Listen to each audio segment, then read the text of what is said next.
안녕하세요. 미국에서 살고 있는 30대의 여성입니다. 제가 이렇게 사연을 쓰게 된 건 바로 서방님과 동서 때문이에요. 이들하고는 원래부터 사이가 좋지는 않았지만 그래도 물리적 거리가 있다 보니 서로 큰 소리 날 일은 없었거든요.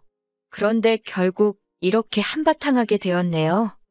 남편과는 유럽 여행을 하다가 만났습니다. 당시 저는 민박집에 머물렀는데 마침 민박집 주인이 꽤 젊은 나이의 한인 부부였지요. 그래서인지 밤마다 투숙객들과 어울려 술도 한잔하고 야식도 만들어 먹고 그러길 좋아하더라고요.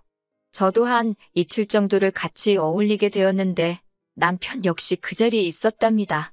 거기서 눈이 맞은 저희는 한국에 와서도 계속 연락을 주고받았고 이후로 진지한 사이로 발전했어요. 저희 남편에 대해서 이야기를 해보자면 일단 남편은 아래로 남동생이 있는 장남입니다. 시부모님은 건물주이시긴 한데 위치가 서울은 아니고 건물도 소위 꼬마 빌딩이라고 해서 주차장 없는 4층짜리예요. 공실은 전체의 20%도 넘는 것 같고요. 게다가 건물을 올릴 때 대출도 많이 받아서 몇 개 안 되는 점포에서 세받아 이자 내기도 바쁘다 들었네요. 그래도 건물주랍시고 어머님 아버님 두 분 다 목에 힘께나 주고 다니십니다. 걸핏하면 저희더러 그 건물 안 물려주신다고 협박을 하기도 하시고요. 저나 남편은 그 건물에는 전혀 관심도 없었기에 그런 협박이 크게 효과가 있지는 않았네요. 그런 집안의 예시당초 왜 시집을 간 거냐 궁금해 하실 수도 있겠지만 저는 남편 한 사람만 봤어요. 연애하는 내내 매사 저를 배려해주고 책임감 있는 태도가 저에게 평생 이 사람을 믿고 살아도 되겠다는 확신을 갖게 해주었거든요. 그리고 어머님 아버님 건물이 아니어도 저희 두 사람 능력으로 사는데 어려움은 없겠다 싶었고요. 하지만 정말 생각지도 못한 복병이 있었으니 그건 바로 남편의 남동생이었습니다. 남편보다는 5살이 어리고 저희가 결혼할 때만 하더라도 도련님이었는데 작년에 결혼을 하면서 서방님이 되었네요.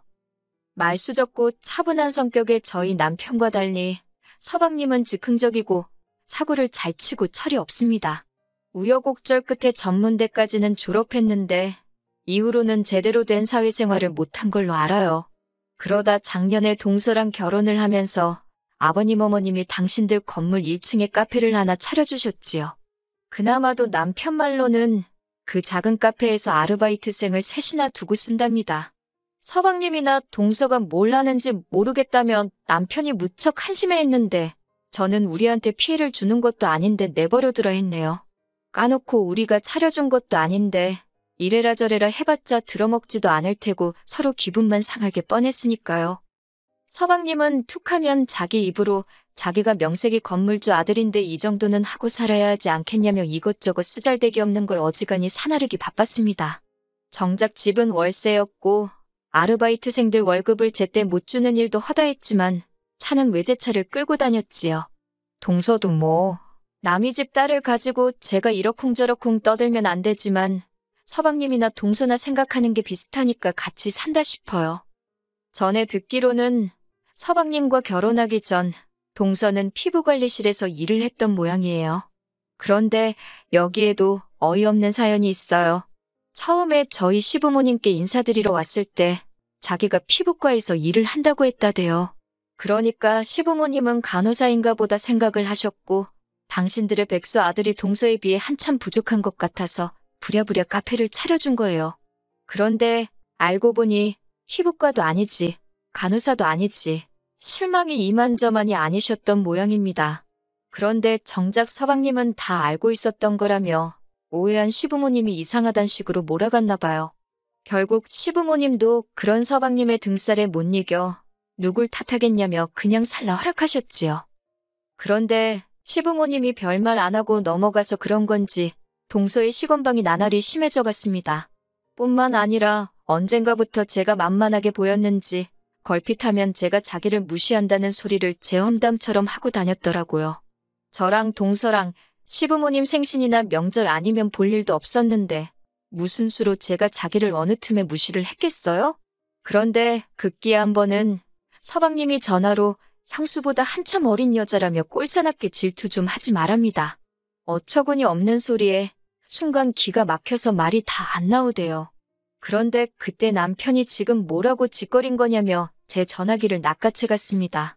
알고 보니 서방님 목소리가 너무 커서 스피커폰이 아니었는데도 전화기 너머로 흘러나왔나 봐요. 남편이 옷도 제대로 안 챙겨 입고 그 길로 차에 올라탔어요. 저도 얼떨결에 따라 붙었는데 서방님 집으로 향하더라고요. 그리고선 서방님이 사과하러 왔냐며 빈정거리며 현관을 여니 무섭게 쫓아들어가 서방님을 두들겨 패기 시작했습니다. 형수가 네 친구냐면서 어딜 기어오르냐고 바저버릇하니까 똥인지 된장인지 분간을 못하냐며 서방님이 말대꾸 하려 들면 한 대 또 패고 팬 대 또 패고 그러대요. 옆에서 악을 써대는 동서한텐 저한테 사과하라 그러고 솔직히 내 남편한테 이런 면이 있었나 싶어서 놀라기도 했지만 든든하더라고요. 서방님이 고소한다길래 그러라 했어요. 하지만 나중에 알게 됐는데 이 상황을 알게 되신 어머님 아버님이 서방님하고 동서더러 저희 부부를 고소하면 카페는 뺏는다고 그러셨다대요. 그래서인지 더는 이러쿵저러쿵 그날 일에 대해서 말이 없었습니다. 한편 그때 당시 저와 남편은 해외로 이직하기 위해 고군분투 중이었어요. 그러다 운 좋게 남편이 먼저 기회를 잡게 되었고요.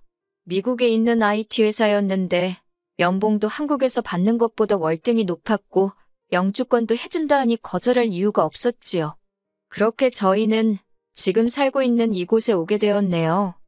미국에 온 이후로는 서방님네와는 아예 연락을 주고받지도 않았으니 부딪힐 일 자체가 거의 없었습니다. 하지만 얼마 전 동서가 임신을 했다는 소식은 어머님을 통해 알게 되었지요. 제가 동서에 대한 좋은 감정이 있던 건 아니지만 그래도 가족인데 임신을 했다니 축하는 해줘야겠다 싶더라고요. 그래서 축하 전화를 했는데 연결이 되지 않았습니다. 처음엔 바빠서 그런가 싶어서 몇 차례 더 했는데 계속해서 연결이 안 되더라고요. 그러다 마지막이다 생각하고 한 전화를 서방님이 받았습니다. 그리고선 한다는 말이 지금 동서가 태교 중이니까 이런 전화는 하지 말라대요. 그 말을 듣는데 기분이 진짜 나쁘다 못해 더럽고 어이가 없더라고요. 제가 뭐 자기 태교에 악영향을 준다 그런 소린가 싶어서 너무 불쾌했지요. 돈이라도 얼마 보내줄까 하다가 지들끼리 어련히 잘 살겠냐 싶어서 그 마음도 접어버렸어요. 그런데 그 이후로 한 두세 달 정도 지났을까요? 소식 한번 전하지 않던 서방님이 어쩐 일로 연락을 해서는 동서가 미국으로 태교 여행을 가고 싶어 한답니다. 그런데 자기는 일이 바빠서 못 간다며 저더러 잘 좀 챙겨달래요. 제가 황당해서 태교 여행을 저희 집으로 오겠다는 거냐고 물으니 그러면 임신한 동서가 생판 모르는 남의 집에 가 있겠냐입니다. 어쩜 말 한마디를 해도 이렇게 얄밉게 하는지. 아무튼 저는 동서가 미국에 오는 거야 제가 막을 수 없지만 저희 집은 안 된다 했어요. 남편도 일하고 저도 막 프리랜서로 일을 시작한지라 할 일이 많아서 달리 신경 써줄 여유가 없다고요. 그러자 서방님이 형하고 얘기해본다면서 전화를 홀딱 끊어버리대요. 남편에게 어떻게 하기로 했냐고 물으니 자기도 안 된다고 했다고 걱정하지 말랍니다. 그래서 걱정 안 했어요. 이후로 연락도 없었고 아주 까맣게 잊고 살았지요. 하지만 그 전화를 받고 한 3주쯤 됐을 때였나 봐요. 서방님한테 전화가 와서 받으냐 한다는 소리가 동서가 이제 막 비행기에 탔답니다. 몇 시에 도착하니까 늦지 않게 데리러 가달래요. 어이가 없어서 그게 무슨 소리냐니까 저번에 태교여행 간다고 하지 않았냐고. 듣다 말고 짜증나서 전화 끊어버리고 바로 남편한테 전화를 걸어 지금 이게 무슨 소리냐고 방금 들은 이야기를 전했습니다. 그러자 남편도 그거 완전 미친 엑스들 아니냐며 자긴 아무것도 모른다고 펄쩍 뛰더라고요. 임신한 동서를 혼자 공항에 세워둘 수도 없고 어쩌겠어요. 그렇다고 그대로 돌아가라 하자니 행여 저 때문에 애 잘못됐단 소리라도 나올까봐 무섭고 어머님한테도 전화가 와서는 당신도 설마 진짜 갈 줄은 몰랐다며 일단 공항에서 집으로 데리고 가달랍니다. 저는 어머님더러 전 진짜 일이 너무 많아서 아무것도 못해준다고 하소연을 했어요. 그랬더니 어머님이 괜찮다고 지가 알아서 하게 냅두랍니다. 그러면서 당신도 한숨을 푹푹 쉬면서 어디서 그런 게 며느리로 들어왔는지 모르겠다 하시는데 같은 며느리로서 다른 며느리 험담을 듣고 있는 건 좀 그렇더라고요. 그래서 일단 알겠다 했지요. 그렇게 시간 맞춰 공항에 가니 한껏 꾸미고 온 동서가 무슨 목각 인형 마냥 고개만 까딱하면서 안녕하세요 그러더라고요. 아니 저럴 거면서 뭐 한다고 우리 집에 온다고 한 건가 싶어서 저도 한껏 예민해지대요. 아무튼 일단은 집에 데리고 와서 작은 방을 내줬습니다. 얼마나 머물 거냐 하니까 2주 생각하고 왔다길래 알겠다고 미리 말한 대로 나는 아무것도 못 해준다 했습니다. 그랬더니 또 고개만 까딱 알겠다 그래요. 그런데 이튿날부터 신호가 집안만 왔다리 갔다리 사람 정신사납게 굴더라고요. 제가 어디 안 가냐니까 말도 안 통하고 길도 모르는데 어떻게 나가냐고 하길래 택시라도 불러줄 거냐니까 택시 타는 건 무섭답니다. 제 차라도 운전하라고 내주고 싶었지만 동서는 국제면허는커녕 아예 운전면허가 없다대요. 내심 제가 운전해주기를 바라는 눈치였지만 저에게는 지 멋대로 온 사람 뒤치다꺼리를 할 여유가 없었습니다. 답답하겠다고 안 됐다고 해줄 말이 그뿐이었어요. 그래도 밥은 차려줬고 빨래도 제가 그냥 해줬습니다. 퇴근한 남편이 그래도 재수씨도 왔으니 나가서 밥이라도 먹자 그러대요. 그렇게 셋이 나가서 외식을 하는데 진짜 체하는 줄 알았습니다. 식사하는 내내 말도 한마디 안 하고 동서 표정이 뾰루퉁하더라고요.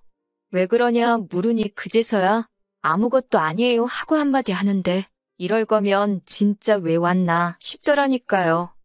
그렇게 한 일주일쯤 지났을까요? 신우가 어디다 막 전화를 하더니 저더러 받아보랍니다. 받으니까 서방님이에요.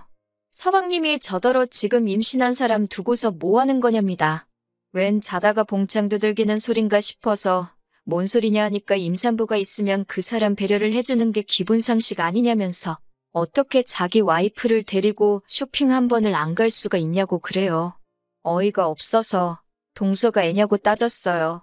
그랬더니 임신하지 않았냐입니다. 너무 열받아서 그 임신 내가 하라고 그랬냐고 그렇게 신경 쓰이면 와서 데려가라고 쏴붙였네요. 그러자 저더러 나이 먹었으면 어른답게 굴랍니다. 어린 동서 서운하게 하지 말라나 어쩐다나. 이튿날 동서더러 짐 싸라고 했습니다. 공항 데려다 줄 테니 한국 가라고 했어요.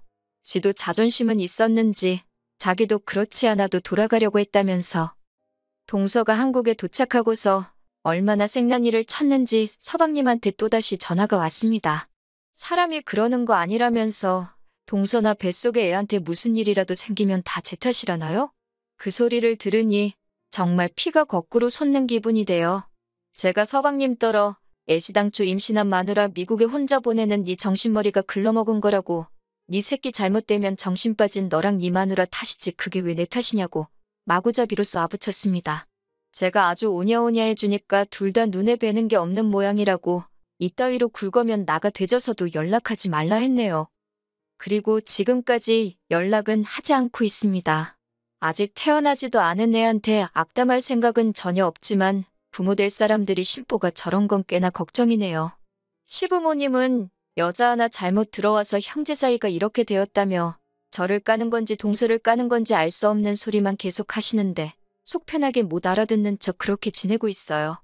남편도 어머님더러 쓸데없는 소리 하실 거면 연락하지 말라고 선을 딱 긋더라고요. 똥이 무서워서 피하나요? 더러워서 피하지. 지들 같은 새끼 낳아서 키워보라고 그 한마디는 꼭 해주고 싶네요.